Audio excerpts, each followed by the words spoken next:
Assalamualaikum warahmatullahi wabarakatuh. Di dalam kitab hadis Ibnu Katsir menyebutkan bahwa ada kurang lebih 124.000 nabi dan 313 rasul yang diutus Allah Subhanahu wa taala. Dan hampir sebahagian besar nabi diutus kepada kaum Bani Israel. Dan di kisah kali ini kita akan menceritakan seorang nabi dari kaum Bani Israel yang pada akhirnya ia dianggap sebagai anak Tuhan. Bagaimana kisah dan ceritanya, dan bagaimanakah kisah hidup dari Nabi Allah satu ini? Kisah kali ini ternukil dalam Al-Quran surah Al-Baqarah ayat ke-259. Namun di sana tidak disebutkan siapa nama nabinya. Al-Quran hanya menceritakan kisahnya saja. Namun para ahli sejarah berusaha menceritakan siapa nama nabi ini. Setelah dilakukan penelitian oleh para ahli sejarah, namanya adalah Nabiullah Uzair alaihi salam, nabi yang diutus kepada kaum Bani Israel. Ada khilaf dari para ulama yang mengatakan bahwa Uzair bukanlah nabi, melainkan orang soleh dari kalangan Bani Israel. Namun ada juga ulama yang berpendapat lain bahwasanya Uzair adalah seorang nabi yang diutus kepada kaum Bani Israel, dan Nabi Allah Uzair ini hidup di zaman antara Nabi Sulaiman dan Nabi Isa alaihi salam. Dan di kesempatan kali ini kita akan mengisahkan bagaimana Allah Subhanahu wa taala membuat Uzair tidur selama 1 abad. Kisah ini berlatar belakang di kota Palestina. Pada masa itu kota Palestina sedang mengalami serangan besar-besaran oleh seorang raja zalim yang bernama Nebukadnezar ataupun Bukhtun-Nasar. Bukhtun-Nasar adalah seorang raja dari kekaisaran Babilonia. Peristiwa penyerangan ini terjadi kira-kira tahun 589 sebelum Masehi. Ketika itu, kota Palestina hancur lebur akibat penyerangan Raja Bukhtun-Nasar ini dengan membawa ratusan ribu pasukannya. Bahkan ketika itu kota ini nyaris rata dengan tanah. Dan Haikal Sulaiman pun ikut hancur ketika itu. Dan parahnya lagi, kitab suci Taurat hilang akibat peristiwa penghancuran besar-besaran ini terjadi. Beberapa saat setelahnya, kaum Bani Israel dilanda kepanikan karena tak ada seorang pun yang benar-benar menghafal isi dari Taurat. Ketika itu, ada seorang nabi yang bernama Uzair. Nabi Uzair ini menyimpan satu-satunya Taurat terakhir. Ia menyimpan Taurat itu dan dipendam di suatu tempat yang hanya ia saja yang tahu di mana lokasinya. Pada suatu hari Nabi Allah Uzair dikisahkan hendak pergi keluar rumah bersama khimarnya. Khimar artinya adalah keledai. Sebelum ia keluar dari rumah, ia bawakan bekal makanan berupa buah tin, buah anggur dan beberapa bejana air. Maka berangkatlah Uzair ini dengan menaiki keledainya. Di sepanjang jalan, ia melihat pemandangan kota Palestina yang hancur lebur, dan tibalah Nabiullah Uzair ini di suatu tempat. Ia merasa lelah dan hendak beristirahat sejenak. Kemudian beliau mengikatkan tali kekangan keledainya. Tak jauh dari situ, lalu Nabi Uzair memakan sebahagian buah tin dan memeras anggur untuk diminum airnya sambil melihat kehancuran kota Palestina. Nabiullah Uzair berkata, bagaimana Allah Subhanahu wa taala menghidupkan kembali negeri ini setelah hancur lebur seperti ini? Tentunya kata-kata ini bukanlah merujuk pada ketidakyakinan Uzair akan kuasa Allah Subhanahu wa taala. Namun maknanya adalah kira-kira butuh waktu berapa lama kota yang sudah hancur lebur ini bisa kembali indah dan ramai seperti dulu lagi. Setelah sebahagian beliau memakan bekal makanannya, ia berencana untuk beristirahat atau tidur sebentar. Ketika itu, waktu menunjukkan siang hari atau zuhur. Uzair mulai membaringkan badannya dan perlahan ia pun tertidur. Dan ternyata Allah Subhanahu wa taala membuat Nabi Uzair tidur selama 100 tahun lamanya. Ada para ulama berpendapat mengatakan bahwasanya di peristiwa ini Nabi Allah Uzair diangkat ruhnya dan dikembalikan lagi ke jasadnya setelah 100 tahun. Berbeda dengan kisah Ashabul Kahfi yang Allah Subhanahu wa taala membuat mereka tidur selama 39 tahun. Ashabul Kahfi Allah membuatnya tidur Namun Nabi Allah Uzair malah Allah wafatkan, lalu dihidupkan kembali setelah 100 tahun untuk membuktikan kepada kaum Bani Israel bahwasanya kuasa Allah Subhanahu wa taala di atas segala makhluk. Allah Subhanahu wa taala bisa mematikan yang hidup dan bisa menghidupkan yang mati. Semua mudah bagi Allah Subhanahu wa taala. Singkat cerita, ketika 100 tahun berlalu, Allah Subhanahu wa taala hidupkan lagi Nabi Uzair di waktu petang, seolah-olah ia hanya baru saja terbangun dari tidurnya. Lantas ketika itu Nabi Uzair pun membuka matanya. Uzair melihat anggur dan buah tin di sebelahnya masih ada dan terlihat utuh. Di peristiwa ini Allah Subhanahu wa taala berkata kepada Uzair, "Berapa lama engkau tertidur?" Nabi Uzair menjawab, "Mungkin setengah hari atau 1 hari saja." Karena memang beliau mulai tidur di waktu zuhur dan terbangun di waktu petang menjelang sore. Rasanya mungkin hanya seperti itu. Allah Subhanahu wa taala menjawab, "Tidak, engkau telah tidur selama 100 tahun." Nabi Uzair kaget mendengar hal ini. Ia melihat ke arah bekal makanannya, yaitu buah tin dan perasan anggur yang keduanya masih utuh, sama seperti sebelum ia tertidur. Namun ketika ia melihat keledainya, rupanya keledainya sudah menjadi tulang belulang. Ya, wajar saja, karena sudah 100 tahun berlalu. Kemudian Allah Subhanahu wa taala atas segala kebesarannya menyusun tulang belulang keledainya itu hingga menyerupai bentuk semula, kemudian dibalut dengan daging dan kulit, dan pada akhirnya Allah Subhanahu wa taala tiupkan kembali ruh dari keledai Uzair ini. Lantas terkejutlah Nabi Allah Uzair melihatnya. Keledai yang sudah 100 tahun mati bisa dengan mudahnya dihidupkan kembali oleh Allah Subhanahu wa taala. Ketika keledai Nabi Uzair dihidupkan kembali, keledainya meringkik ketakutan. Dia berpikir telah datang padanya hari kiamat. Di peristiwa ini Allah menjaga jasad Uzair dari penuaan ketika dulu ia berangkat dari rumahnya ke tempat ini.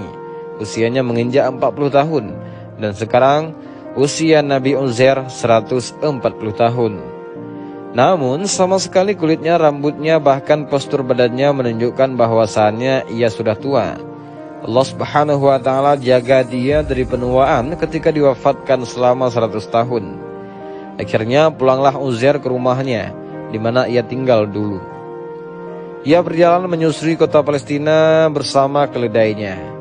Ia melihat kota ini sudah kembali seperti dulu dan sudah ramai orang-orangnya. Ya, maklum saja karena sudah 100 tahun berlalu, kota ini pun sudah mulai dibangun dalam jangka waktu tersebut. Singkat cerita, sampailah Nabi Uzair di rumahnya di alamat yang sama ketika ia pergi 100 tahun lalu. Ia melihat rumahnya yang sekarang sudah sedikit berbeda dengan rumahnya yang ia tinggalkan dulu.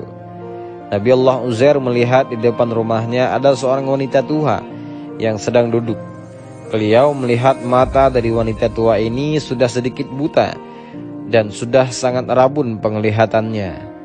Lalu Nabi Uzair bertanya kepada wanita tua ini, "Wahai nenek, di manakah rumah Uzair?"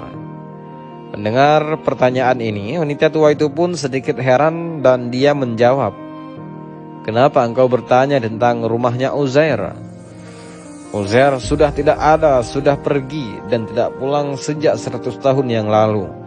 Orang-orang menyangka bahwa ia telah wafat dan ini adalah rumahnya." Nabi Allah Uzair berkata kepada wanita tua ini, "Akulah Uzair yang telah pergi dari 100 tahun yang lalu." Terkejutlah wanita tua ini dan dia berkata, "Mana mungkin engkau Uzair? Uzair adalah laki-laki soleh. Engkau terlihat masih muda. Tidak mungkin bahwa engkau adalah Uzair." Rupanya wanita tua ini adalah pembantunya yang dahulu. Jadi ketika 100 tahun yang lalu Nabi Allah Uzair meninggalkan rumah ketika beliau berusia 40 tahun. Dan di rumah ini ia meninggalkan pembantu dan puteranya. Dulu ketika ditinggal, pembantunya dan anaknya ini berusia 20 tahun. Berarti wanita tua ini sekarang usianya 120 tahun. Dan Nabi Uzair saat ini berusia 140 tahun. Lalu si wanita tua ini berkata lagi, "Setahu saya, Uzair adalah orang yang soleh. Dia adalah seorang nabi utusan Allah Subhanahu wa Ta'ala. Dan Uzair mampu menyembuhkan penyakit apapun atas izin Allah Subhanahu wa Ta'ala. Kalau engkau adalah Uzair, berdoalah kepada Allah, memohon padanya, sembuhkanlah kedua mataku ini." Untuk meyakinkan bahwasanya dirinya adalah Uzair yang pergi 100 tahun yang lalu, maka Nabi Uzair berdoa kepada Allah meminta kesembuhan pada mata wanita tua ini. Dan seketika sembuhlah wanita tua ini. Tiba-tiba ia bisa melihat jelas, dan di depan wanita tua ini ia melihat sosok pria yang berdiri di hadapannya ini. Dan betul-betul wanita tua ini ingat bahwa inilah Uzair yang telah hilang 100 tahun yang lalu. Wanita tua ini takjub luar biasa, tak sedikit pun Uzair berubah tua fisiknya, walaupun Uzair sekarang jauh lebih muda dibandingkan dirinya. Wanita tua ini membawa Nabi Uzair masuk ke dalam rumah. Ketika mereka masuk, di dalam rumah ada seorang pria yang sangat tua, umurnya persis sama dengan wanita tua pembantunya ini. Kemudian wanita tua ini berkata kepada Nabi Uzair, "Wahai Nabiullah, kau lihat pria tua di depanmu ini? Dia adalah putramu yang engkau tinggalkan 100 tahun lalu." Pria tua atau putranya ini heran dan bingung melihat Uzair ini. Memang wajah ayahku, tetapi kenapa ia masih muda? Kemudian pria tua ini berkata, "Jika benar engkau adalah Uzair ayahku, beliau punya tanda di punggungnya. Bisakah engkau tunjukkan kepada aku?" Lalu Nabiullah Uzair membuka kain yang menutupi punggungnya, dan terlihat bahwasanya di punggungnya ada tanda yang sama seperti Uzair yang diingat putranya ini. Setelah melihat pembuktian ini, akhirnya putranya Uzair yang sudah tua ini menangis dan berkata, "Benar, engkau adalah ayahku yang telah hilang 100 tahun lalu, dan aku adalah anakmu yang kini usiaku sudah 120 tahun. Allah panjangkan umurku untuk melihat kebesarannya ini." Setelah keduanya percaya bahwa pria ini adalah Uzair, maka mereka pun membawanya ke masyarakat dan menceritakan kepada mereka, "Inilah Nabi kita Uzair yang telah hilang 100 tahun lalu. Atas kebesaran Allah Subhanahu wa Ta'ala, ia kembali kepada kita." Maka ketika mendengar kabar bahwa Nabi Uzair hidup lagi, orang-orang pun berdatangan ingin berjumpa dengan Nabi mereka. Karena ketika itu yang paham akan isi Taurat hanyalah Nabi Uzair saja, dan rupanya Nabi Uzair hilang. Maka isi Taurat pun terlupakan begitu saja, karena tidak ada seorang pun yang benar-benar menghafalnya. Nabi Uzair inilah satu-satunya orang yang menyimpan lembaran-lembaran Taurat, dan hanya beliau saja yang mengetahui di mana ia simpan. Lantas ketika itu orang-orang Bani Israel menanyakan tentang lembaran Taurat tersebut, dan Nabi Uzair mengajak mereka bersama-sama ke suatu tempat di mana ia simpan lembaran Taurat tersebut. Maka berangkatlah mereka secara beramai-ramai. Lalu ketika sudah sampai, diangkatlah lembaran Taurat tersebut. Namun karena sudah berusia 100 tahun, lembaran ini rupanya sudah rusak dan tulisan-tulisannya sudah tidak terbaca lagi. Nabiullah Uzair pun bingung karena bagaimana ia akan menyampaikan isi Taurat kepada Bani Israel, sementara lembaran Tauratnya saja sudah tidak terbaca. Kaum Bani Israel pun lemas mengetahui hal ini. Harapan satu-satunya adalah Taurat ini, namun ternyata sudah rusak dan tidak tahu lagi bagaimana cara menyatukan kembali kitab suci mereka ini. Ketika peristiwa ini, Allah Subhanahu wa Ta'ala menunjukkan kebesarannya kepada utusannya ini. Tiba-tiba Uzair hafal isi Taurat dari awal sampai akhir. Lalu saat itu Nabi Uzair melafalkan Taurat yang kemudian dicetaklah kata-kata Nabi Uzair oleh orang-orang Bani Israel. Dari sinilah muncul kesesatan kaum Bani Israel. Ia menganggap bahwa Uzair adalah anak Allah Subhanahu wa Ta'ala, karena ia satu-satunya orang yang hafal isi Taurat. Dan mereka beranggapan bahwa tidak mungkin Uzair hafal Taurat, kalau dia bukan anak Allah. Nabi Uzair berbeda dengan Nabi Musa. Ketika Nabi Musa menyampaikan isi Taurat kepada kaum Bani Israel, Nabi Musa masih membawa lembaran-lembaran Taurat. Kalau Nabi Uzair, ia menyampaikan isi Taurat tanpa lembaran. Dan dari sinilah timbul penyimpangan bahwasanya Uzair adalah anak Allah, padahal Allah Subhanahu wa taala lah yang meletakkan hafalan Taurat di hati Uzair, sehingga Nabiullah Uzair hafal isi Taurat dari awal sampai akhir. Dan demikianlah kisah dari Nabi Uzair yang Allah hidupkan kembali ataupun Allah membawanya kembali ke dunia setelah 100 tahun ditidurkan ataupun diwafatkan. Demikian video singkat ini, mudah-mudahan bermanfaat. Wallahu a'lam bishawab. Assalamualaikum warahmatullahi wabarakatuh.